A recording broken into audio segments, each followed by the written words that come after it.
السلام عليكم ورحمة الله وبركاته. السلام.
الوسيلة والفضيلة صراط الله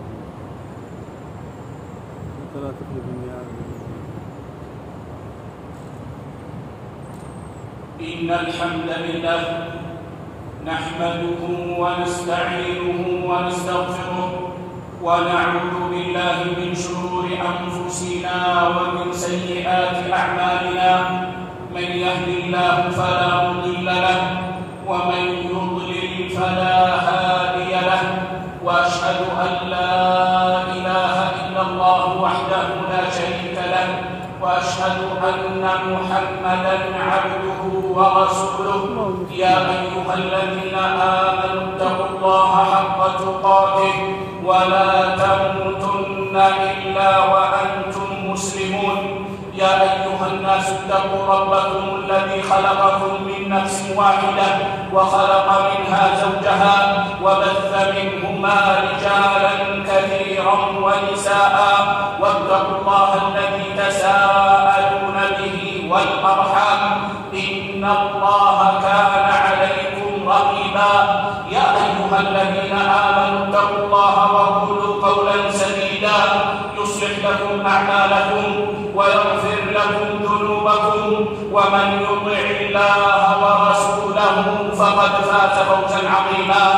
أما بعد، فإن أحسن الحديث كتاب الله، وخير الهدى هدى محمد صلى الله عليه وسلم، وشر الأمور محدثاتها، وكل محدثة بدعة، وكل بدعة ضلالة، وكل ضلالة في النار. ثم يا عباد الله، إن الإنسان بفطرته يحب الأخلاق الحميدة ويتمدح بها ويعيب بنقصها أو فقدها، وإن دين الله الذي جاءت به الأنبياء عليهم السلام موافق للفطر، ولذا جاء الأنبياء عليهم السلام بصالح الأخلاق، وكان أكمل ذلك وأتم ذلك ما جاء به محمد صلى الله عليه وسلم.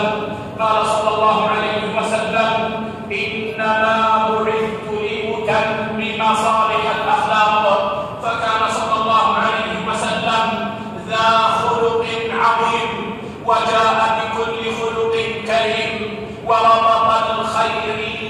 بحسن الخلق، فقال صلى الله عليه وسلم: خياركم أحاسنكم أخلاقا.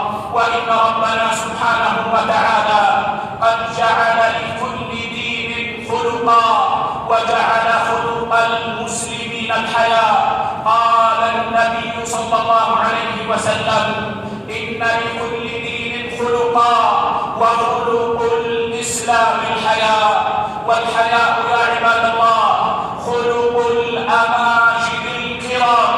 قال النبي صلى الله عليه وسلم: كان موسى عليه السلام رجلا حيا. وقال أنس رضي الله عنه: كان النبي صلى الله عليه وسلم شديد الحياء. وقال أبو سعيد رضي الله عنه: كان النبي صلى الله عليه وسلم أشد حياء من العذراء في خدرها. وكان عثمان رضي الله عنه شديد الحياء. قال النبي صلى الله عليه وسلم: إن عثمان رجل حي. وقال صلى الله عليه وسلم: أحيا أمتي عثمان. كانت الملائكة تستحي من عثمان رضي الله عنه لشدة حيائه، وكان النبي صلى الله عليه وسلم يستحي منه أشد من حيائه من غيره. الحياء يا عباد الله من الإيمان، ويتقرب به إلى الرحمن ويقود إلى الجنان. قال النبي صلى الله عليه وسلم: الحياء شعبة من الإيمان. وقال صلى الله عليه وسلم: الحياء من الإيمان. وقال صلى الله عليه وسلم: الحياء من الإيمان، والإيمان في الجنة. بل إن الحياء يا عباد الله قرن مع الإيمان، فمن زاد إيمانه زاد حياؤه، ومن زاد حياؤه زاد إيمانه، ومن قل إيمانه قل حياؤه، ومن قل حياؤه قل إيمانه، ومن ذهب حياؤه أوشك أن يذهب إيمانه. يقول النبي صلى الله عليه وسلم: إن الحياء والإيمان قرنا جميعا، فإذا رفع أحدهما رفع الآخر. الحياء يا عباد الله كله خير، ولا يقود صاحبه إلا إلى خير. يقول النبي صلى الله عليه وسلم: الحياء خير كله. وفي رواية: الحياء كله خير. وقال صلى الله عليه وسلم: إن الحياء لا يأتي إلا بخير. ومر النبي صلى الله عليه وسلم على رجل من الأنصار يعظ أخاه في الحياء، يقول: إنك تستحي، كأنه يقول: وإن ذلك يضرك. فقال صلى الله عليه وسلم: دعه، فإن الحياء من الإيمان. الحياء يا عباد الله يحبه ربكم سبحانه وتعالى ويحب أهله. قال النبي صلى الله عليه وسلم: إن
بما كان عليه أهل المدينة من الأخلاق الكريمة وعلى رأسها الحياء.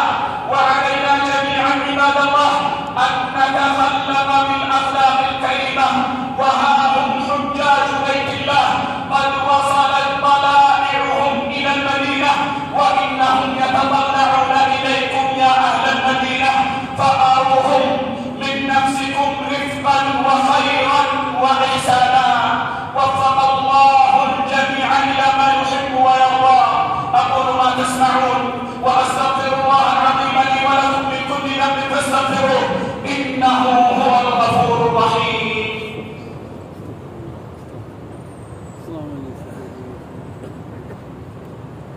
الحمد لله وحده والصلاة والسلام على من لا نبي بعده. أما بعد فيا عباد الله، إن أجمل الحياء وأكمل الحياء أن يستحيي العبد من ربه. وكيف لا يستحيي العبد من ربه وهو يعلم أنه يراه في أي مكان كان ويسمع سره ونجواه، لا يخفى عليه صوت سبحانه وتعالى. يقول نبينا صلى الله عليه وسلم مخاطبا الصحابة وأنتم تبع لهم يا عباد الله: استحيوا من الله حق الحياء. قالوا إنا لنستحيي بحمد الله. فقال صلى الله عليه وسلم: ليس ذلك، ولكن الاستحياء من الله حق الحياء أن تحفظ الرأس وما وعى والبطن وما حوى، وأن تتذكر الموت والبلاء. ومن أراد الآخرة ترك زينة الدنيا، فمن فعل ذلك فقد استحيا من الله حق الحياء.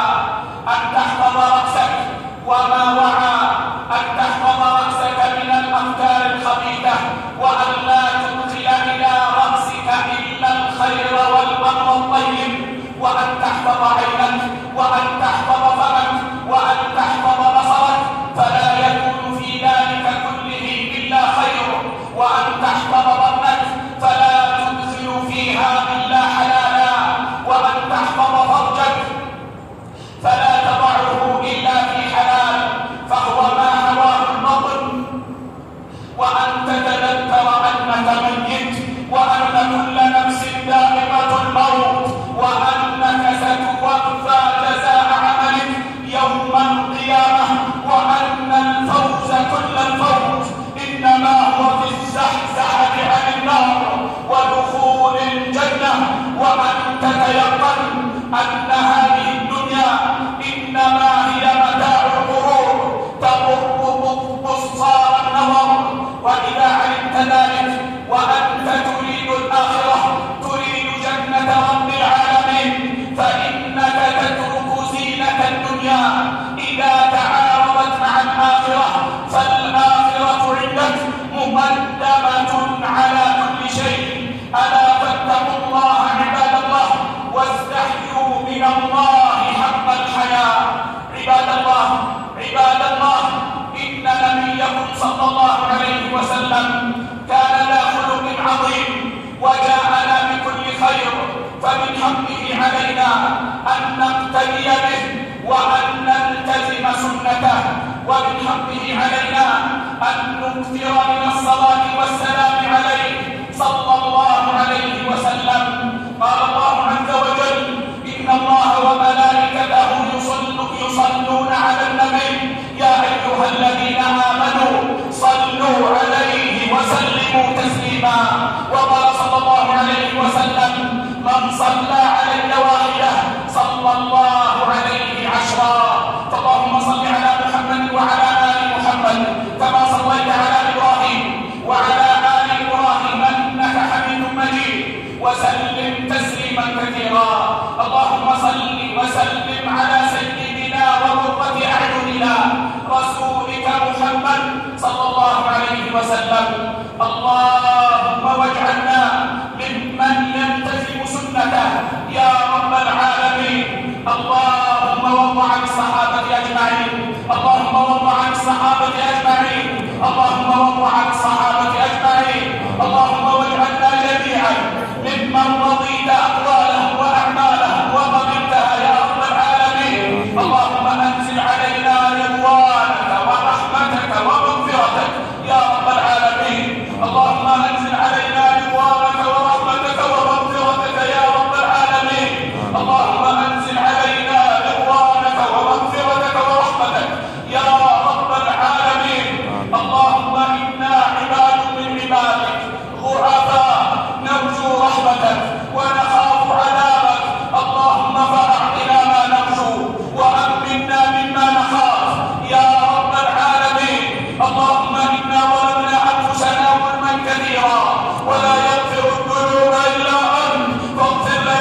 وزد جماعتنا قوة وألفتنا ألفة يا رب العالمين. ربنا آتنا في الدنيا حسنة وفي الآخرة حسنة وقنا عذاب النار. والله تعالى أعلى وأعلم، وصلى الله على سيدنا محمد وسلم.